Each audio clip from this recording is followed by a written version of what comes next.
Hi guys, welcome back to my YouTube channel. Please subscribe so that way you will not miss any of my upcoming videos. Please comment, like this video, and also please comment on any video or any content you would like to see in the future. If you would like me to make any other video on certain topics on NCLEX, please feel free to comment it below and I will try my best to do so. So today's video mostly is gonna base on how I use UWorld. I'm gonna show you guys exactly how I went about using UWorld and how I take notes to pass the NCLEX with a minimum of 60 questions. At the end of this video, by the end of this video, I'm hoping that this video may help anyone who's currently studying for the NCLEX. Because guys, let's be honest, I know what it's like to study for the NCLEX. Studying for the NCLEX can be very stressful, overwhelmed. Half of the times you feel like you forgot the informations, which I went through. But yeah, and let's be honest, the score on UWorld does not matter. What matters the most is the information. Retaining the information is the most important thing because we don't need the score to the NCLEX. What do we need to the NCLEX? We need the information to the NCLEX. Let's be honest, let's be real with ourselves. And one of the most important thing is to pass the NCLEX while studying is to prioritize your time. You need to know how to manage your time while studying. Time management is important. You also need to dedicate yourself with studying. So I'm gonna show you guys exactly how I use UWorld. So I'm gonna flip my camera around and I'm gonna show you guys how I use UWorld. I honestly believe that you should not use UWorld as a test. You should use it as a study tool. That's exactly how I use UWorld, as a study tools. Okay, I'm trying to log in right now. And I should have already logged in, get myself together, but I apologize. So yes, I flipped my camera wrong. I apologize for that. So as you guys can see, my UWorld came with 2 assessments, and out of the 2 assessments, I only did 1 assessment. So I'm going to show you guys exactly how I use UWorld. So I leave my tutor mode on and then let's say I go to adult health. So we're gonna go to adult health.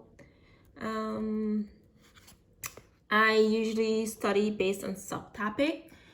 Please guys, do not mix your questions up because it just doesn't make sense mixing your questions up. I honestly believe that you should study based on subtopic, understand those subtopics before you move on to something else. So as we know that cardiovascular has 133 questions, endocrine has 50, and so forth. So what I did was, let's say I click on cardiovascular. I'm gonna put 25 questions. So there's 25 questions. So I'm gonna hit next, and then the 25 questions is gonna come up, right? So out of the 75 I plan to do during the day, I will split it up into 25 until I reach 75. And what I will do is, so as you guys just saw how I study based on subtopics, I showed you guys adult health. So I start off with cardiovascular, and then I will make sure I understand cardiovascular before I move on to endocrine, or I move on to neuro, or I move on to musculoskeletons and so forth. So I'm going to show you guys, even though in my previous video I show how I take notes in studying, I'm going to show you guys the next example and how I took notes. So here I have, I don't know if you will be able to understand my handwriting. So here I have systemic lupus.